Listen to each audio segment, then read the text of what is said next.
हर हर महादेव, जय भोलेनाथ। नमस्कार, मैं साधना पांडे मार्गदर्शन पे आपका स्वागत करती हूँ।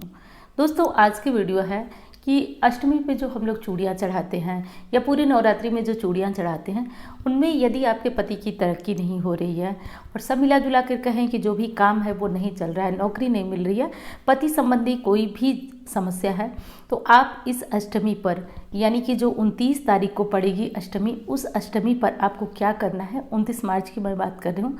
तो इस चीज़ को एकदम स्टेप बाय स्टेप ध्यान रखते करते जाइएगा। दोस्तों देखिए, कोई भी उपाय पति करें तो भी तरक्की होती है, लेकिन एक चीज़ कहा जाता है कि पत्नियां यदि करती हैं तो मतलब विवाह के बाद पति और पत्नी दोनों का भाग्य जो है जुड़ जाता है, दोनों के भाग्य से खुशी आती है, दोनों के भाग्य से दुख आता है, सब मिला जुला के भाग्य मिला जुला रहता है।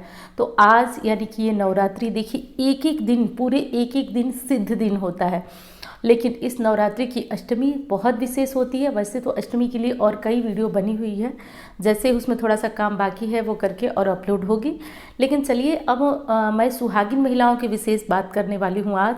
और पति लोग जो है अष्टमी पे थोड़ा सा आप लोगों को भी कुछ मेहनत करना है, और यदि पति नहीं सुन रहे, पत्नी मेरी बात सुन रही हैं, तो आप भी इस बात को समझिएगा और अंत तक वीडियो में बने रहिएगा। गारंटी देती हूँ, एक एक बात आपको एकदम कायदे से समझा दूंगी कि ऐसा मैं क्यों कह रही हूँ और इससे क्या होता है। चलिए, वीडियो अच्छी लग जाए तो मेरे लिए एक लाइक ज़रूर करिएगा और चैनल को भी सब्सक्राइब कर लीजिएगा। देखिए, पति की तरक्की, उन्नति मुझे लगता है कि हर पत्नी चाहती है, इसलिए नहीं कि वो बहुत सारे पैसे कमा कर लाएंगे, इसलिए कि उनकी प्रसन्नता रहेगी। और कहा जाता है कि प्रसन्नता से उम्र बढ़ जाती है, तो प्रसन्नता से उम्र बढ़ जाती है, ये सच है। तो इस चीज़ को करने के लिए, प्रसन्न रखने के लिए, पति की खुशी के लिए, दीर्घायु के लिए, आपको इस बार की अष्टमी पे माँ को लाल और पीली नहीं बल्कि आप हरी चूड़ियाँ चढ़ाएं। हरी चूड़ियाँ यानी कि हरी, देखिए हरी चूड़ियाँ समृद्धि की प्रतीक मानी जाती हैं। तो ये मत सोचिएगा कि पति को किसी तरह का नुकसान होगा, सिर्फ धन आएगा, ऐसा नहीं है। इससे होगा ये कि आपके पति दीर्घायु तो होंगे, साथ साथ आपके घर में, आपके परिवार में आपके अंदर तरक्की आएगी।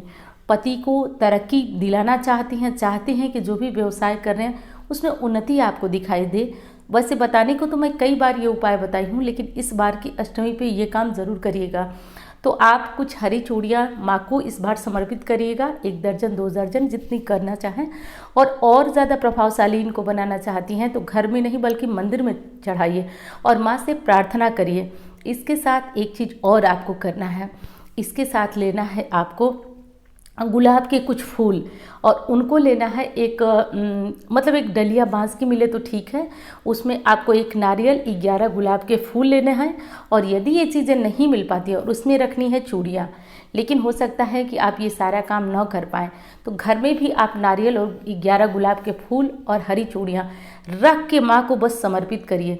फिर देखिए माँ कैसे सुनती हैं। वैसे तो हर उपाय हर समय किया जा सकता है, लेकिन जब सिद्ध दिनों में करते हैं ना, तो इसका महत्व और बढ़ जाता है। तो इस काम को आप सभी ज़रूर करिएगा। महागौरी विशेषकर हम महिलाओं के लिए कही जाती है कि वरदान है।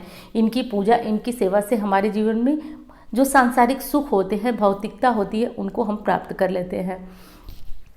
तो आप लोग ये हरी चूड़ियाँ ज़रूर चढ़ाइएगा। लाल पीली आपकी इच्छा है, चढ़ा सकती हैं, लेकिन हरी चूड़ियाँ समृद्धि की प्रतीक मानी जाती हैं, जीवन में खुशहाली की प्रतीक मानी जाती है।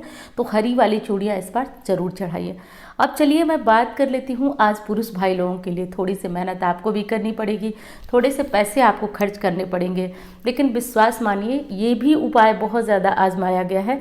और कई लोग जिनकी मुझसे फ़ोन पे बात होती है ना, वो लोग भी बहुत खुश होकर के दोबारा मुझे बताते हैं कि मेरे साथ ऐसा हुआ। उपाय क्या है दोस्तों? उपाय आपने भी सुना होगा कि यत्र पूजयन्ते नारी रमयन्ते तत्र देवता। आपको क्या करना है, अपनी पत्नी को आज के दिन एक उपहार लाना है। कौन सा उपहार? तो पायल लाना है आपको। अब मैं बताती हूँ क्या होगा।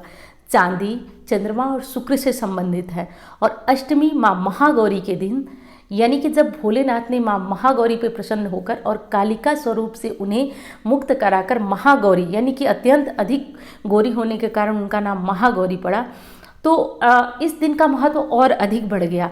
अब आप भी अपनी पत्नी को यदि ये चांदी की पायल लाकर गिफ्ट करते हैं तो आपको क्या होगा कि इससे आपके शुक्र मजबूत होंगे। अन्य दिनों में ये उपाय करते हैं, असर होता है लेकिन कम होता है। आज आप यदि ये करते हैं तो आप देखेंगे जीवन में बहुत ज़्यादा सुख समृद्धि और तरक्की आ जाएगी। आप लोग उदास ना होइए, जिनके पास उतना बजट नहीं है, नहीं व्यवस्था कर सकते हैं चांदी की पायल की। फिर आप लोग कहेंगे दीदी और पहले बताना चाहिए था। घबराइए नहीं, हर चीज़ का विकल्प होता है। आप क्या करिए कि चांदी जैसे दिखने वाली पायल जो बाज़ार में मिलती है, आर्टिफिशियल पायल, आप वो खरीद कर लाइए। उसको जो है अपनी पत्नी को दीजिए, और पत्नी को ये करना है कि इस पायल को आप अष्टमी के दिन सुबह शाम कभी भी माँ को अर्पित करिए। माँ को अर्पित करने के बाद इस पायल को आप नवमी के बाद, रामनवमी के बाद आप इस पायल को अपने पैरों में डालिए, पहनिए। जैसे जैसे आप चलेंगी, कहा जाता है कि हर नारी के हर एक कदम जैसे आगे बढ़ते हैं, पुरुष की तरक्की साथ लेकर बढ़ते हैं। यदि निष्ठा से, लगन से किया जाए तो सच में ये उपाय काम करते हैं। जैसा कि मैं कोई बहुत विशेष कमेंट रहता है, हर कमेंट तो नहीं पिन कर पाती हूँ, तो मैं पिन कर देती हूँ। मैं उपाय बताई हूँ एक शंख वाला और गुलाब वाला, बहुतों ने किया होगा, कुछ लोग तो अधूरा किए थे, यह आप ही लोगों के कमेंट से मुझे पता चला है। आप लोग अधूरा क्यों करते हैं? पहली चीज़, आपके अंदर विश्वास की कमी है, बुरा मत मानिएगा, कड़वे शब्द का प्रयोग कर रही हूँ। दूसरी चीज़, आप वीडियो को ध्यान से नहीं सुनते हैं, आपको बहुत जल्दी होती है, वीडियो बहुत जल्दी जल्दी इधर उधर भगा उगा के देख लेना, यही कमी है आपकी। एक बार बातों को विश्वास से, जब मैं दिल से बता रही हूँ और मैं बता रही हूँ, कोई कपट नहीं रख रही हूँ, कोई छल नहीं। कई बार मुझसे बात करने वाले लोग ये भी कहते हैं कि दीदी ये उपाय तो आपने वीडियो में बताया, ये मेरी आत्मा और दिल जानती है कि जो लोग मुझसे पर्सनल बात करते हैं, मैं उनके लिए भी ये सारे अद्भुत उपाय बताती हूँ, आपके लिए भी बताती हूँ। आप लोग इस चीज़ को समझ नहीं पाते हैं, तो इसको ध्यान से सुनिए, विश्वास से करिए। फिर आप देखिए, आप चांदी की पायल नहीं तो आर्टिफिशियल पायल आज ज़रूर अपने घर लाइए, पत्नी को दीजिए और उनको कहिए कि माँ गौरी को समर्पित करके रामनवमी के बाद उस पायल को उठाकर खुद पहने।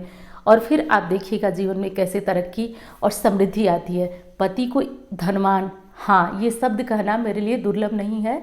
सच में आप चाहती हैं कि उनका काम और अच्छा बने और अच्छा चल रहा है तो और अच्छा आगे भी चलता रहे, उसके लिए ये कर लीजिएगा।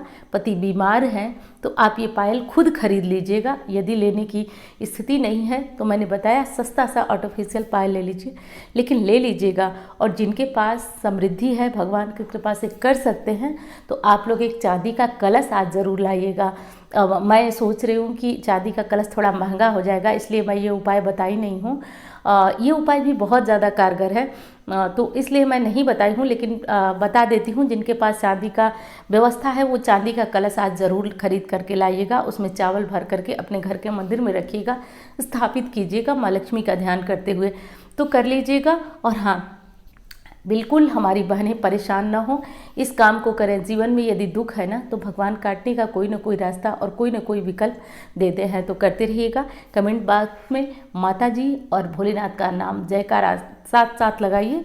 और चलिए, वीडियो अच्छी लगे तो एक लाइक ज़रूर कर दीजिएगा। जब मैं आपके लिए इतना प्रयास करती हूँ, अलग अलग तरह की जानकारियाँ जो मुझे पता चलती हैं वो मैं आपको देती हूँ, तो आपको भी, आप साथ में जुड़े रहना चाहते हैं तो चैनल को भी साथ साथ सब्सक्राइब कर लीजिएगा। अच्छा, एक चीज़ और बताइएगा, आजकल आप लोगों को नोटिफिकेशन पहुंच पा रही है नहीं? जो लोग सब्सक्राइब किए हैं वो लोग ज़रूर बताएंगे मेरे लिए कि नोटिफिकेशन आपको पहुंच रही है या नहीं पहुंच रही है, तो ये जानकारी भी मुझे दीजिएगा। और चलिए, मिलती हूँ इस तरह के वीडियो के साथ, तब तक भोलेनाथ का जयकारा लगाते रहिए। हर हर महादेव।